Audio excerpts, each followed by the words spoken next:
Hi friends, ഇന്ന് ഞാൻ കുറച്ച് ടിപ്സൊക്കെ കളക്ട് ചെയ്തിട്ടാണ് വന്നേക്കുന്നത്. അപ്പോൾ നമ്മുടെ വീഡിയോ ഇഷ്ടപ്പെടുകയാണ്, സപ്പോർട്ട് ചെയ്യാനും മറ്റുള്ളവരിലേക്ക് ഷെയർ ചെയ്യാനും മറക്കരുത്. അപ്പോൾ ആദ്യത്തെ ടിപ്സ് ഒന്ന് കണ്ടു നോക്കിയാലോ.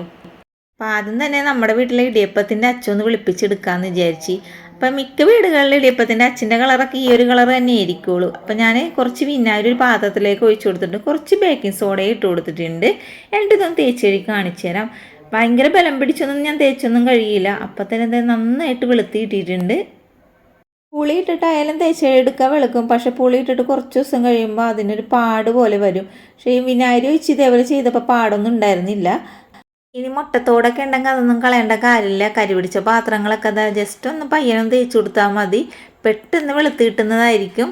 ഇനി അടുത്ത ടിപ്സ് ഒന്ന് കണ്ടു നോക്കിയാലോ. അതെ, നമ്മൾ ഈ ഒരു ചിരവ നിങ്ങളുടെ വീട്ടിലൊക്കെ ഉണ്ടാവും തോന്നുന്നു. അപ്പം ഇതിനൊരു നാക്കിൻ്റെ ഭാഗത്തായിട്ട് ഒരു മൊത്തി മേടിക്കുമ്പോൾ കിട്ടും. ആ ഒരു മൊത്തി എൻ്റെ നിന്ന് പോയി കിട്ടിയായിരുന്നു. നമ്മൾ ചിരവ യൂസ് ചെയ്യുമ്പോൾ എപ്പോഴും എടുത്ത് കഴുകും, പക്ഷേ എങ്കിൽ അതിൽ പല്ലിയും പാറ്റയൊക്കെ ഓടി നടന്ന് അതിൽ നക്കുകയൊക്കെ ചെയ്യുമല്ലോ. നമുക്കൊരു അറപ്പ് പോലെ ഇരിക്കും. ഞാൻ എന്ത് ചെയ്ത് ഫേസ് ക്രീം വാങ്ങിച്ചിട്ടുള്ള കവറ് കാലിയായിട്ടുണ്ടായിരുന്നു, അത് ഞാൻ കട്ട് ചെയ്ത് ഇതിൻ്റെ മുകളിലേക്ക് ഇട്ട് കൊടുത്തു. ഇപ്പോൾ ഫേസ് ക്രീം മേടിച്ചിട്ടുള്ള കവർ മാത്രമല്ല കേട്ടോ, നമ്മളുടെ കോൾഗേറ്റ് ക്ലോസപ്പ് ഒക്കെ മേടിക്കുന്ന കവറില്ലേ, അത് കട്ട് ചെയ്തിട്ട് ഇതിൻ്റെ മുകളിലോട്ട് ഇട്ട് കൊടുത്താൽ മതിയാകും. ഇനി ചിരവിടെ നാക്കിന് മൂർച്ചയില്ലെങ്കിൽ പഴയ കത്തിയൊക്കെ ഇരിപ്പുണ്ടെങ്കിൽ ഇതേപോലെ ഒന്ന് ഉരച്ചു കൊടുത്താൽ മതിയാവും. ഇപ്പം അല്ലെങ്കിൽ നമ്മുടെ ആ കുട്ടി കല്ലില്ലേ, അമ്മിക്കല്ലിൻ്റെ, അതിട്ടിട്ട് ഇതേപോലെ ഉരച്ചു കൊടുത്താലും നാക്കിന് നന്നായിട്ട് മുറിച്ച് കിട്ടുന്നതായിരിക്കും. ഇനി അടുത്ത ടിപ്സ് ഒന്ന് കണ്ടു നോക്കിയാലോ. ഞാനിപ്പോൾ ഒരു ഷോളാണ് തേക്കാൻ പോകണം. ഷോൾ തേക്കുമ്പോൾ മിക്കപ്പോഴും തേപ്പൊടിയിൽ കയറി പിടിക്കും. അപ്പം ഞാൻ എന്ത് ചെയ്തു, ഒരു ന്യൂസ് പേപ്പർ ഇട്ടിട്ടൊന്ന് തേച്ച് നോക്കിയപ്പോൾ നന്നായിട്ട് അതിൻ്റെ ചുളിവൊക്കെ മാറി നല്ല രീതിയിൽ തന്നെ പിടിക്കാണ്ട് എന്നെ കിട്ടിയിട്ടുണ്ട്. ഈ ഒരു ടിപ്സ് ഇഷ്ടപ്പെട്ടാലൊന്നും ട്രൈ ചെയ്യണേ. ഇനി അടുത്ത ടിപ്സ് കാണാം. അപ്പോൾ ഇതേപോലത്തെ ഓട്ടുപാത്രങ്ങളൊക്കെ എളുപ്പത്തിൽ തന്നെ നമുക്ക് വെളുത്ത് കിട്ടാൻ വേണ്ടിയിട്ട് ഞാനിതാ ഒരു ഇഷ്ടിക എടുത്തിട്ടുണ്ട്. ഇതൊന്ന് പൊടിച്ച് കിട്ടാൻ വേണ്ടി ഞാൻ കത്തി ഉപയോഗിച്ചിട്ടാണ് ചിരണ്ടി എടുക്കുന്നത്. കുറച്ച് പൊടിയുടെ ആവശ്യമുള്ളൂ നമുക്ക്. ഞാനിതാ പാത്രത്തിലേക്ക് ഇത് ഇത്രയും പൊടി എടുത്തിട്ട് അതിലേക്ക് കുറച്ച് നാരങ്ങ നീരും കൂടി പിഴിഞ്ഞൊഴിച്ചിട്ടുണ്ട്. വാടിയ നാരങ്ങയൊക്കെ ഉണ്ടെങ്കിൽ ഇതേപോലെ ഒന്ന് പിഴിഞ്ഞൊഴിച്ച് കൊടുത്താൽ മതിയാവും.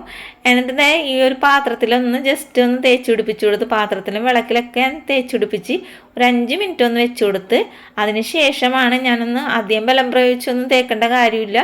ജസ്റ്റ് ഒന്ന് തേച്ച് കൊടുത്തപ്പോൾ തന്നെ നന്നായിട്ട് വെളുത്ത് കിട്ടിയിട്ടുണ്ട്. ഓട്ടുപാത്രങ്ങളൊക്കെ പുളി ഉപയോഗിച്ചിട്ടും അല്ലാതെ ചെമ്മിപ്പുളി ഉപയോഗിച്ചിട്ടൊക്കെ തേച്ചാൽ വെളുക്കും, പക്ഷേ ഇഷ്ടികപ്പൊടി ഉപയോഗിച്ചിട്ട് ഞാൻ ഇതേപോലെ തേച്ചപ്പോൾ അതിനെക്കാട്ടും കൂടുതലായിട്ട് വെളുത്ത് കിട്ടിയതായിട്ടാണ് എനിക്ക് തോന്നുന്നത്. അപ്പോൾ ഈ ഒരു ടിപ്സ് നിങ്ങൾക്ക് ഉപകാരപ്രദമാണെന്ന് തോന്നുന്നെങ്കിൽ ഒന്ന് കമൻറ്റ് ചെയ്യണേ. ഈ വിളക്കിലുണ്ടായിരുന്ന എല്ലാ പാടുകളും എനിക്ക് പോയി കിട്ടിയായിരുന്നുണ്ടോ, കണ്ടോ, നന്നായിട്ട് വെളുത്ത് കിട്ടിയിട്ടുണ്ട്. ഇനി അടുത്ത ടിപ്സ് ഒന്ന് കണ്ടു നോക്കിയാൽ നമുക്ക്. ഒരു സവാളയാണ് ഞാനിപ്പോൾ എടുത്തേക്കുന്നത്. ഈ ഒരു സവാള കൊണ്ടിട്ട് നമ്മൾ അടിപൊളി ടിപ്സാണ് ചെയ്യണത്. എല്ലാവർക്കും വീട്ടിലെല്ലാവർക്കും ഉപകാരപ്പെടുന്ന അടിപൊളി ടിപ്സാണിത്.